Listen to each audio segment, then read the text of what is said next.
I heard muffled whispers behind the door, footsteps growing louder.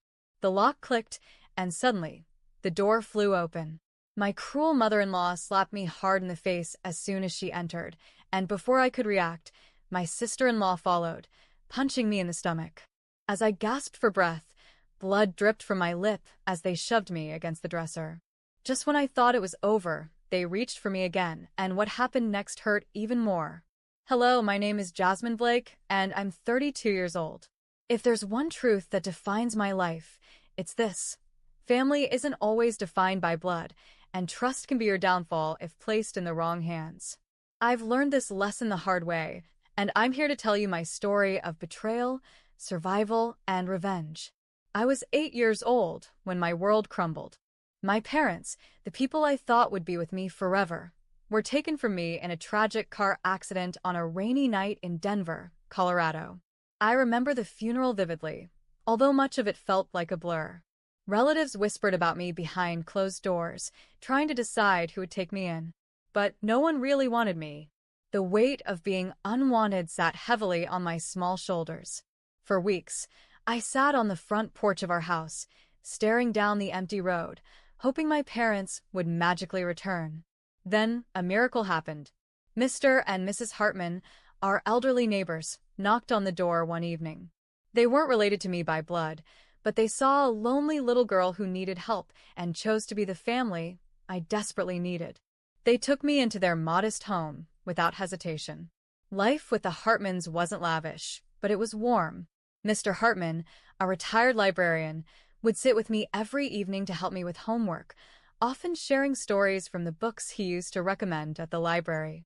Mrs. Hartman, with her gentle demeanor, made every day special, especially with her warm blueberry muffins that seemed to make any bad day bearable. Their home became my refuge, and for a while, I believed I had found stability. But life has a way of testing you when you least expect it. When I turned 20, everything was ripped away from me again. Late one night, I woke up coughing from the thick smell of smoke. The house was on fire, and I barely escaped. The firefighters pulled me to safety, but they weren't able to save the Hartmans. I stood outside in shock as the only family I had left disappeared in a sea of flames. With no home, no money, and no family, I had no choice but to sell the burnt remains of the property. The small sum of money I received wasn't enough to do much, but it was enough for a bus ticket and a fresh start. I packed up what little I had left and moved to Dallas, Texas, determined to rebuild my life from the ground up. The next few years were tough. I worked 2 jobs to make ends meet and barely had time to rest. But I was determined to rise above my circumstances. By 24, I had saved enough to enroll part-time in college, where I studied business administration, hoping that understanding finances would give me some control over my future. After years of hard work, I graduated and landed a job as a small business consultant. It wasn't a high-paying or glamorous position, but it provided stability. I was finally on my own 2 feet, with a modest income and a sense of independence. Then, when I least expected it, I met Adrian Collins. We were at a business networking event in downtown Dallas, and while I wasn't looking for love, there he was, confident, funny, and with an energy that lit up the room. He had this way of making you feel like the only person who mattered, and before I knew it, we were inseparable. 2 years later, Adrian proposed in the most simple yet meaningful way possible. At home, just the 2 of us on the couch, watching an old movie. He didn't need grand gestures or flashy proposals. He pulled out a ring from his pocket and asked me to marry him, and for me, it was the easiest yes I had ever said. We got married and bought a $650,000 condo in Dallas. It was more than just a property. It was a symbol of the life we were building together, a place where I could finally feel like I had control over my future. For the first time in years, I felt secure and happy. But happiness, as I would soon discover, never stays for long in my life. For 2 years, Adrian and I built a life that felt solid. Our condo in Dallas was cozy and filled with the warmth of shared dreams and quiet evenings. We weren't rich, but we were happy. I finally had the sense of security I had been chasing for years. Then everything changed with a single conversation. One evening, Adrian came home with news that could alter our future. His company had offered him an international business opportunity in London, one that promised significant growth for his career. The catch? He'd have to move overseas for a year. At first, the thought of being apart terrified me. But Adrian had always supported my ambitions, and I knew it was only fair to do the same for him. "Take it," I said, holding his hand. "We'll be fine. We have our whole lives ahead of us." Little did I know that the next year would test me in ways I couldn't imagine. Adrian left a month later, and I threw myself into work to stay busy. But just 2 weeks after he left, my phone rang late one night. It was Margaret Collins, Adrian's mother. Her voice was shaky and filled with desperation. "Jasmine, I hate to bother you, but your father-in-law, Robert, has fallen ill, and I don't know how to manage everything on my own. Could you please come and help us?" I wouldn't ask if it weren't urgent. I hesitated. Margaret had always been cordial, but we weren't particularly close. Still, she was family, and I didn't want to turn my back on her when she needed help. "Of course," I said, not realizing that this decision would set off a chain of events that would change my life forever. I packed my things, arranged to work remotely, and left for Austin, Texas, where Margaret and Robert lived in a large suburban home. When I arrived, Margaret greeted me with tears in her eyes. "Thank you for coming, dear," she said, pulling me into a hug. "I don't know what I would do without you." For the first few weeks, things went smoothly. I managed their medications, cooked meals, and handled the housework. I even sent some of the extra income one had from renting out the Dallas condo to help cover their expenses. It was exhausting, but I convinced myself that this was temporary and that I was doing the right thing. Then, one morning, the front door opened, and in walked Vanessa Collins, Adrian's half-sister. I had never met her in person, but Adrian had warned me about her. Vanessa was known for her manipulative tendencies and her habit of creating drama wherever she went. The moment she saw me, her eyes narrowed. "Oh," she said, feigning surprise. "I didn't know we had company." I forced a polite smile. "Nice to meet you, Vanessa." Her response was a dismissive smirk as she walked past me, dropping her bags on the floor like she owned the place. From that moment on, everything changed. Vanessa made it clear that she considered me an outsider in their home. She ignored me when I spoke, made snide comments under her breath, and always found a way to undermine my efforts. At first, I tried to brush it off. I told myself that she was probably just adjusting to the new dynamic. But as the days passed, her behavior became more intentional and more hostile. Margaret, who had initially been warm and grateful, began to change as well. She stopped thanking me for my help and became colder and more distant. I would catch her and Vanessa whispering in the kitchen, and I knew they were talking about me. I had no proof, but I could feel the tension growing. Then, things took a darker turn. One evening, I returned from a grocery run to find my belongings dumped in the hallway. My clothes, shoes, and personal items were all scattered on the floor, as if they had been thrown there carelessly. Confused and furious, I stormed into the living room, where Vanessa sat on the couch, scrolling through her phone like nothing had happened. "What the hell is going on?" I demanded. Vanessa looked up, a smug smile playing on her lips. "Relax, Jasmine. It's nothing personal. This isn't your house, after all. You're just a guest." I turned to Margaret, who stood silently by the kitchen counter, avoiding my gaze. "Margaret," I said, my voice trembling. "You asked me to come here. You needed my help. What is this?" Margaret sighed, still not meeting my eyes. "Don't be dramatic, Jasmine. We're just reorganizing." Reorganizing? My things had been tossed onto the floor like trash, and she called it reorganizing? That night, as I lay in bed, my mind raced. Something wasn't right. The warmth and gratitude they had shown when I first arrived were gone, replaced by hostility and manipulation. I checked my bank account on my phone, and my heart sank. A large amount of money was missing, money I had set aside from the rent on the Dallas condo. I confronted Margaret the next morning, but she brushed me off. "We needed the money for the household expenses," she said casually, as if stealing from me was perfectly acceptable. I couldn't believe what I was hearing. This wasn't a misunderstanding. This was a betrayal. I knew I had to leave, but something held me back. Maybe it was the hope that Margaret would come to her senses. Maybe it was the belief that Adrian's family wouldn't actually go that far. I wasn't ready to give up yet. But Vanessa wasn't done with me. I tried to keep my distance, but Vanessa had a way of pushing buttons I didn't even know I had. Every morning, she found a new way to get under my skin. Whether it was accidentally spilling coffee on my work laptop or making comments like, "It must be exhausting to keep pretending you belong here." One morning, I walked into the living room to find Vanessa lounging on the couch with a stack of papers. As I got closer, I realized they were my bank statements. I froze, my heart pounding in my chest. "What the hell are you doing with my bank statements?" I demanded, snatching them from her hands. Vanessa smirked, completely unfazed. "Just curious how someone like you could afford a $650,000 condo in Dallas. Must be nice to live beyond your means." "Stay out of my things," I warned, clenching the papers tightly. She leaned back, sipping her coffee like she hadn't just violated my privacy. "You don't get it, do you? You're an outsider.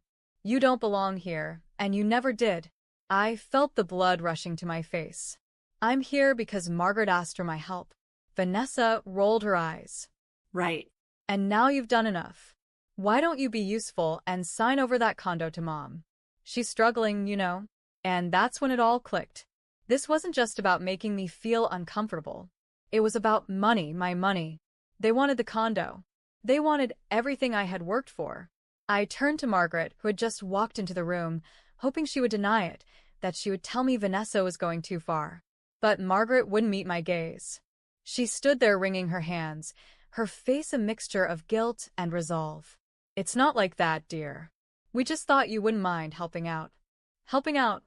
I repeated, my voice shaking with anger. "You've already taken thousands from my account without my permission. And now you want me to hand over my homes." Margaret's expression hardened. "We're family, Jasmine. Families help each other." "Not like this," I said firmly. "I'm not giving you my condo." Vanessa's smirk vanished, replaced by a dark glint in her eyes. "You really think you're better than us, don't you?" I ignored her and stormed upstairs, slamming the bedroom door behind me. My hands were trembling as I locked the door and leaned against it. I needed to leave, and I needed to leave now. But as I packed, I heard heavy footsteps outside my door.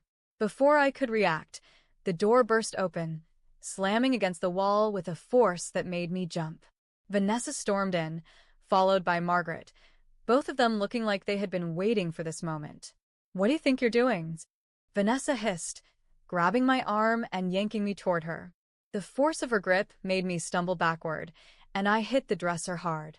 Pain shot through my back as I struggled to steady myself. "Let go of me," I shouted, trying to pull free, but Vanessa was stronger than I expected. "You're not going anywhere," she said through gritted teeth. Before I could react, Margaret stepped forward and slapped me hard across the face. The sting was immediate, and my head snapped to the side. "You think you can just walk away after everything we've done for you?" she yelled. I tasted blood in my mouth and felt the warmth of it trickling from the corner of my lip. I tried to push Vanessa away, but she punched me in the stomach, knocking the air out of me. I doubled over, gasping for breath, as Margaret grabbed a fistful of my hair and yanked me upright. "Sign over the condo," Vanessa demanded, her face inches from mine. "Do it now, or we'll make sure you regret it." I forced myself to stand, wiping the blood from my lip with a shaky hand. My head throbbed, and my vision blurred for a moment, but I refused to break in front of them. "You're making a mistake," I said, my voice barely above a whisper. Vanessa laughed, shaking her head. "No, Jasmine. The mistake was letting you into this house."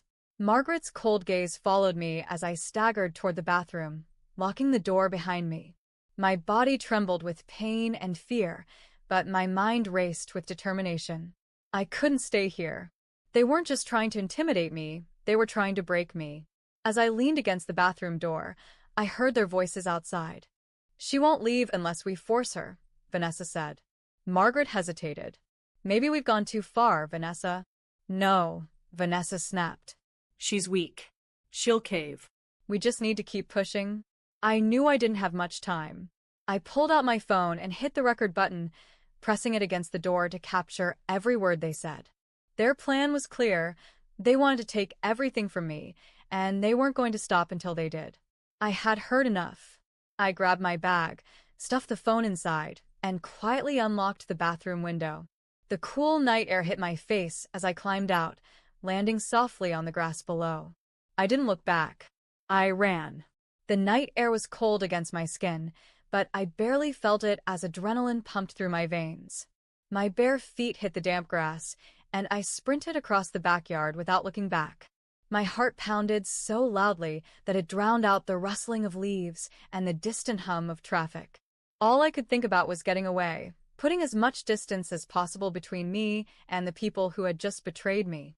As I reached the street, I ducked under a flickering street lamp and pulled out my phone with shaking hands. I couldn't risk going back inside for my car. Not after what Vanessa and Margaret had just done to me. Instead, I called a cab, breathlessly telling the dispatcher my location. I leaned against the street lamp, clutching my side where Vanessa had punched me.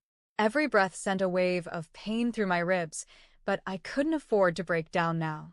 I scanned the street, half expecting Vanessa to come charging after me, but the door to the house remained closed. Maybe they thought they had scared me into submission. They had no idea what was coming. The cab arrived a few minutes later, its headlights cutting through the darkness. I climbed in, ignoring the driver's concerned glance at my bruised face and disheveled appearance. "Take me to Dallas, please," I said, my voice hoarse. It was a long ride, but I needed to get back to my apartment, back to my sanctuary. As the cab sped down the highway, I pulled out my phone and dialed Adrian's number. It was the middle of the night in London, but I didn't care. He answered after a few rings, his voice groggy. "Jasmine," he mumbled. "What's wrong?" Tears welled up in my eyes as the weight of the night finally hit me.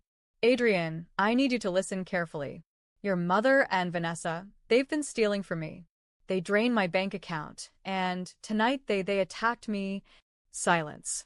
Then, Adrian's voice sharpened, all traces of sleep gone. "Where are you now?" "In a cab on my way back to Dallas." "Good. Don't stop. I'm booking the next flight home." For the first time that night, I exhaled a shaky breath of relief. I wasn't alone anymore. When I finally arrived back at the condo, I felt like I had just escaped a battlefield.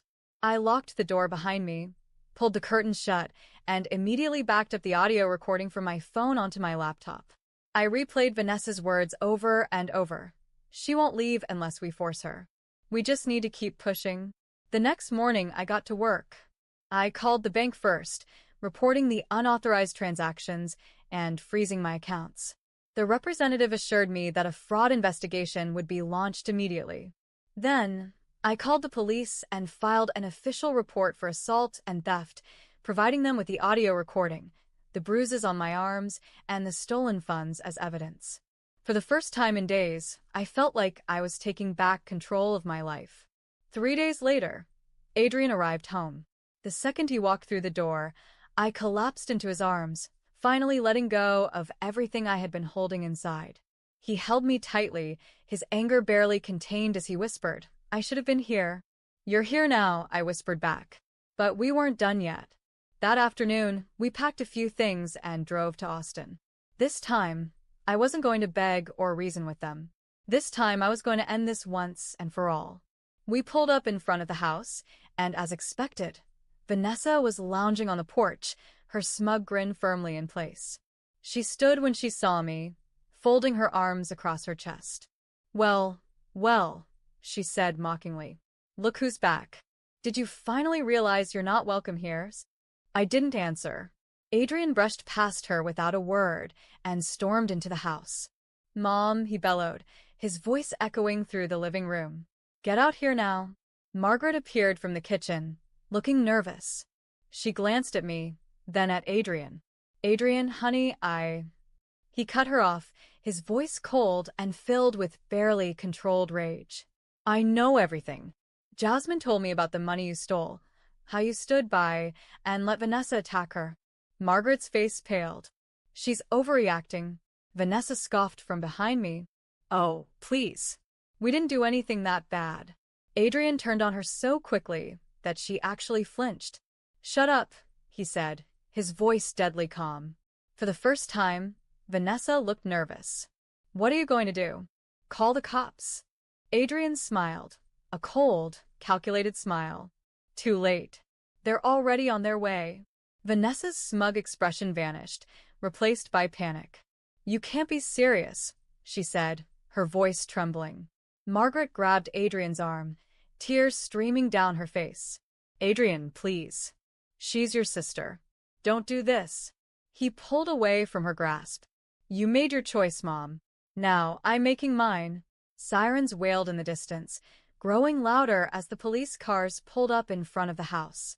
2 officers stepped onto the porch, their faces unreadable as they approached me. Are you Jasmine Blake? One of them asked. I nodded, handing over the audio recording and the bank statements. I'm the one who filed the report. They listened to the recording, their faces darkening as Vanessa's voice incriminated her. One of the officers turned to Vanessa.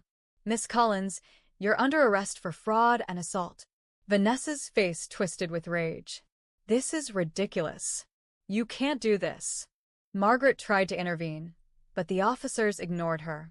They handcuffed Vanessa and led her to the squad car as she kicked and screamed. Adrian, you're really letting them arrest me? She shouted. Adrian didn't flinch. You did this to yourself. As they hauled her away, Vanessa shot me a venomous glare. You ruined my life, she spat. I met her gaze, without blinking. No, Vanessa. You ruined your own life.